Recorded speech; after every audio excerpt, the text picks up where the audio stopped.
Hi, I'm your host Vasco Duarte.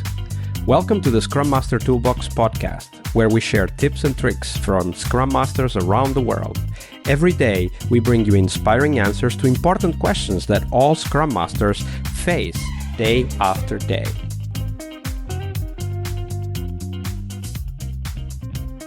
Hello everybody, welcome to our Team Tuesday this week with Esther Schmit. Hey Esther, welcome back. Hi Vasco, great to be back again. Absolutely, and eager to explore what you have to share with us about teams that get themselves into trouble. But before we go there, Esther, share with us, what's the book that most inspired you in your career as a Scrum Master? Well, it's quite funny. I'm not sure. Yeah, it's not a real Scrum or Agile book. It's a book called Master Your Mindset by Michael Pilarczyk. He's Dutch. Not sure if many people know him, but it's a book about your mindset. So to get rid of hindering thoughts, understand your own mind and mindset, and how you can change that, and so. Get a better quality of life and get the best out of yourself. So, and I think that's important, to be yourself and to not have hindering thoughts. And I think that is good because you work with people, and that really inspired me to be a good me or better me, and get rid of some of those thoughts that you might not be good enough, or how people will look at you. And I think, especially as a Scrum Master, you're constantly, facilitating. You're quite a person in a company that is the go-to person for a team, or the linking pin between the team or a manager. So I think it's very good to have a good understanding and mindset of yourself.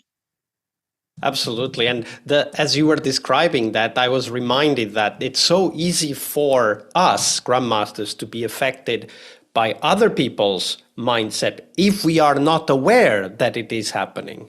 And I remember a story of this one team where one of the people in that team was just always negative, right? Everything would go wrong. Everything was not good enough. They didn't get what they needed. They didn't even ask for it because they already knew they would never get what they needed. And I started to realize after a while that kind of perspective, I guess, mindset, as you described, it was starting to affect me. I was starting to get the words of this person into my own language. Now, whatever the reason they had to be in that mindset, it's up to them. I can't change other people, but I can certainly change myself. And this one thing that you just mentioned, this being aware of the mindset and of course working on it to be the mindset we want to have for ourselves. I think it is so important for us because we work with people and we get influenced also by the people we work with. Definitely, yes, we get very much influenced. And so often also in a negative way, like you just mentioned. And if you are aware of it, if you are aware of it and can change your mindset, it doesn't necessarily mean you need to change the way you think about a certain person, but about your own mindset, what it does to you. Then it makes life so much easier for yourself. Yeah, absolutely. Because what you just said is very important. We can't change others, but we can change ourselves. So obviously, talking about changing others, we work with teams, and sometimes teams do get themselves into trouble. Now, it can be a very small thing that over time it just grows and becomes a big problem, or it can be a big problem that starts as a big problem as well. But we want to hear about a story of a team that you work with, Esther, and how they went from, I don't know, maybe okay or okay-ish or even very good team to kind of create their own problems because of some behaviors or attitudes that they were having within the team itself. So share that story with us, Esther. Well, it was quite recent, to be honest, with two teams. They they have a lack of communication, especially towards each other. So they would not communicate. They would always say, okay, well, that other team is doing this. That other team is doing that. That other team is not picking up this. I asked them this and they're not doing it. All these things, it was really a lack of communication because they would not go to that person or the other team asking, okay, well, did you do this? Or could you help me out here? Or so it was really a lack of communication between the two teams. And that was really still destroying them, to be honest. So what were the consequences of that lack of communication? I mean, I can immediately think of, stuff not getting done or maybe some potential conflicts arising.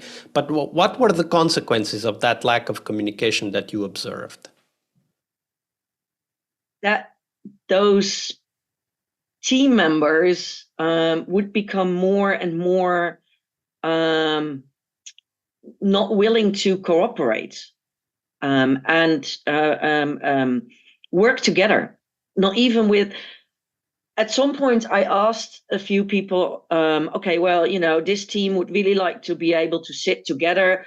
Would you mind moving with the two of you to another spot? No, we won't do that. We have our own, we have a free plan. We can sit wherever we want.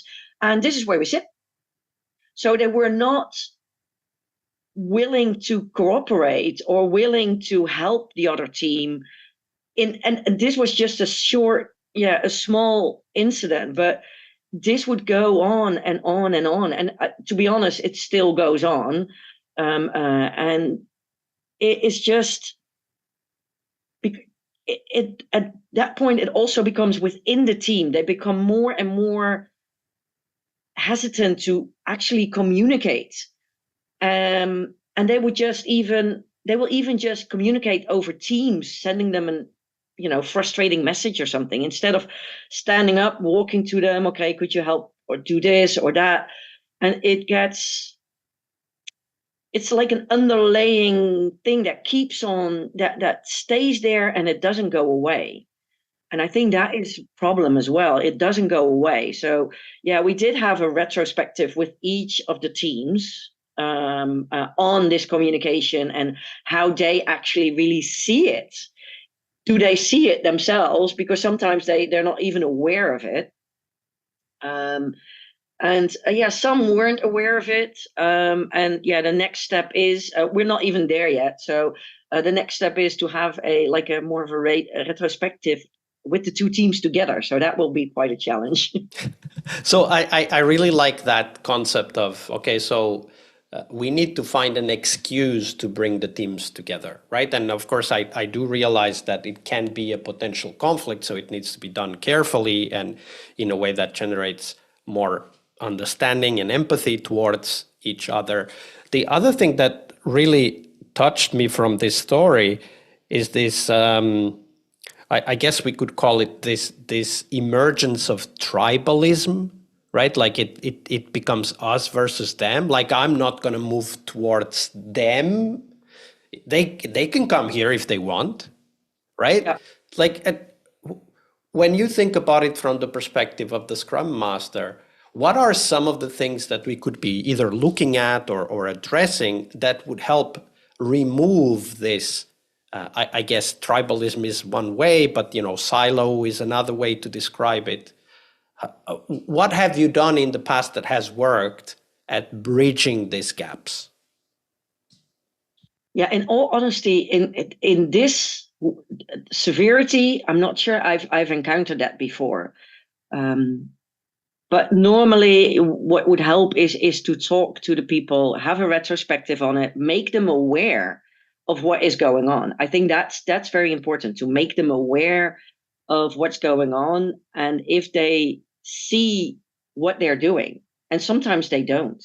So making them aware and try to find ways together to change it, and of course try to set some, not rules, that I think that's a bit of a harsh word, but to set some guidelines together. Okay, so how do we want to go from that? How do we want to communicate from now?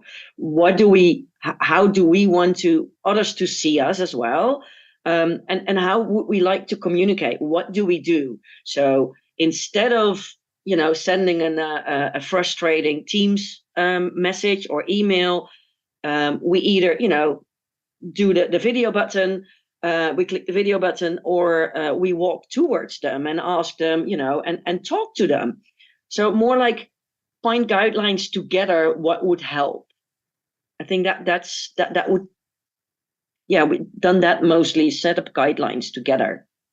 Yeah, the working agreements between teams are also important when teams depend on each other, right? It's not just within one team, but also across multiple teams. And I really like that idea of describing or rather agreeing how we are going to communicate, or even taking it to the next level, how are we going to collaborate, right? Setting the expectations on each of the teams. Yeah, and in one of the companies I worked at, they had actually a more of a set way of working on communication.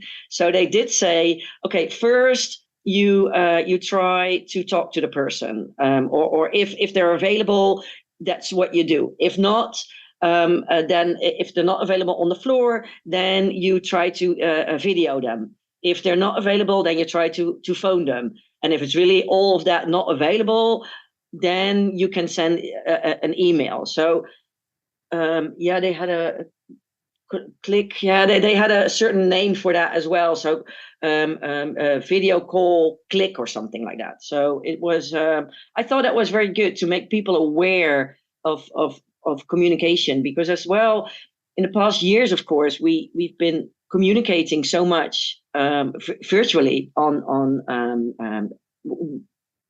Teams and on Zoom, that I think we've almost kind of forgot how to communicate in real life.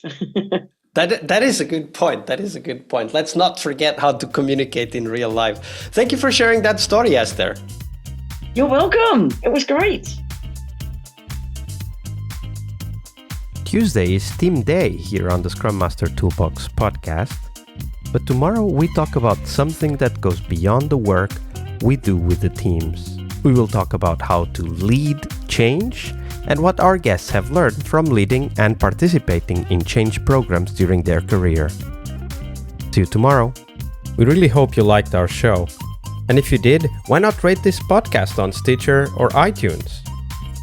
Share this podcast and let other Scrum Masters know about this valuable resource for their work. Remember that sharing is caring.